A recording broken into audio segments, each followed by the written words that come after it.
Students, आज का principle है हमारा fourth principle, that is unity of command. Okay, तो ये यूनिटी ऑफ कमांड प्रिंसिपल क्या कहता है, मींस हेनरी फ्योल ने इस प्रिंसिपल के लिए क्या कहा है।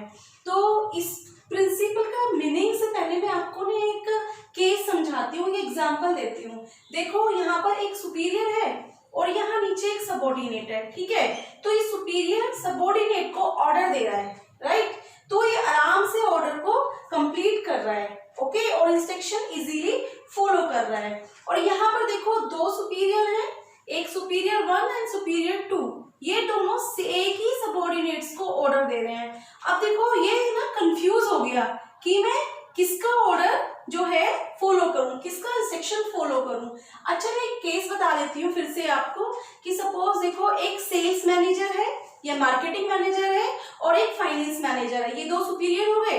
तो सेल्स मैनेजर अपने सेल्स एग्जीक्यूटिव को क्या कहता है कि आपको सेल्स बढ़ाने के लिए आप जो है 10% तक का डिस्काउंट जो है कस्टमर्स को दे सकते हो। उधर ही फाइनेंशियल मैनेजर कहता है सेल्स एग्जीक्यूटिव को कि नहीं 10% तक डिस्काउंट हम नहीं दे सकते, बिकॉज हमारी कॉस्ट जो है वो कवर नहीं हो पाएंगी।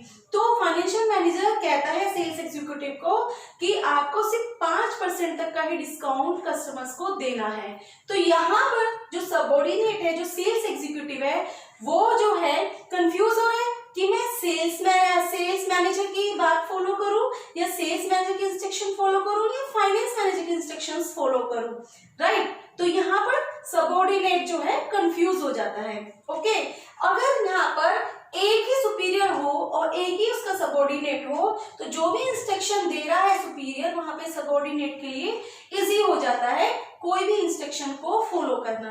तो यस, इसी कंफ्यूजन को दूर करने के लिए ये हेनरी फ्योल ने प्रिंसिपल दिया है हमारा यूनिटी ऑफ कमांड। क्या कहता है unity of command? According to this principle, each subordinate should receive orders and be accountable to one and only one superior.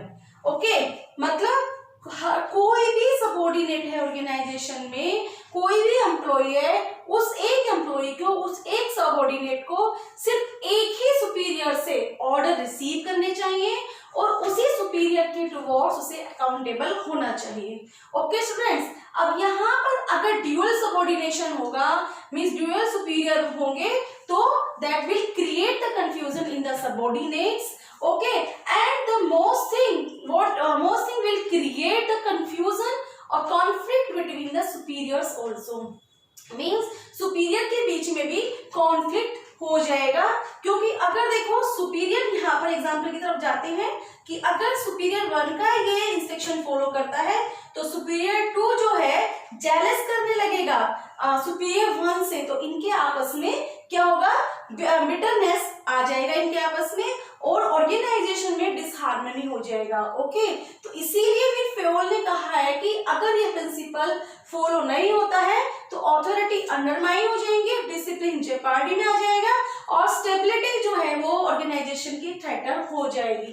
इसीलिए हमें यूनिटी ऑफ कमांड प्रिंसिपल जो है वो ऑर्गेनाइजेशन में फॉलो करना चाहिए। और ये हमारा यूनिटी ऑफ कमांड प्रिंसिपल जो है मिलिट्री ऑर्गेनाइजेशन से रिजेंबल करता है। ओके स्टूडेंट्स, तो अब हमने यूनिटी ऑफ कमांड का मीनिंग समझ लिया है। अब हम इसका जो है पॉजिटिव और नेगेटिव इफेक्ट देखेंगे कि अगर unity of command principle follow करते हैं ऑर्गेनाइजेशन में तो उसके क्या पॉजिटिव इफेक्ट होंगे, और अगर unity of command principle follow नहीं करते तो उसके क्या कॉन्सिक्वेंसेस होंगे। तो ये हमारा इसका पॉजिटिव इफेक्ट क्या होगा अगर ऑर्गेनाइजेशन में हम unity of command principle follow करते हैं। तो सबसे पहला बेनिफिट तो ये होगा कि सबऑर्डिनेट्स के माइंड में कंफ्यूजन नहीं होगा, there will be no confusion in the minds of subordinates. Okay, and next benefit जो होगा that is a responsibility, means that will be easy to fix the responsibility in the organization, means कि यहाँ पर identify करना easy हो जाएगा कि किस सुपीरियर ने किस सबऑर्डिनेट को ऑर्डर पास किया था and who will be the responsible, कि this superior will be responsible for not doing that particular activity. Next, a better performance as subordinates receive orders from one superior only. better performance means organization में जो subordinate होंगे उनकी performance better हो जाएगी. understand क्यों हो जाएगी उनकी better performance? किस तरीके से हो जाएगी? क्योंकि वो superior एक ही superior से order receive कर रहे हैं. ओके, नेक्स्ट है हमारा इसके consequences of violation of this principle. तो क्या इसके एडवर्स इफेक्ट होंगे, क्या इसके नेगेटिव इफेक्ट होंगे if we are not using और following the unity of command principle. That is the main important point, that is a confusion. Means it will create a confusion in the minds of subordinates.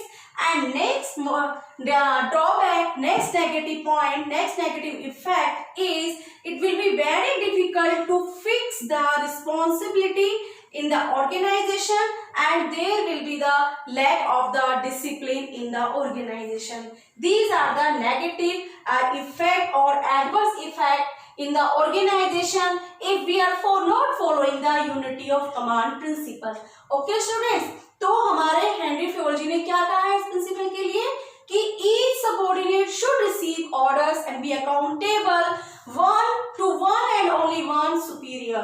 Okay students, okay आज का हमारा ये topic unity of command का जो principal है वो खत्म हो गया है. अब हम कल जो है नेक्स्ट वीडियो में अब हम नेक्स्ट प्रिंसिपल करेंगे, that is unity of direction.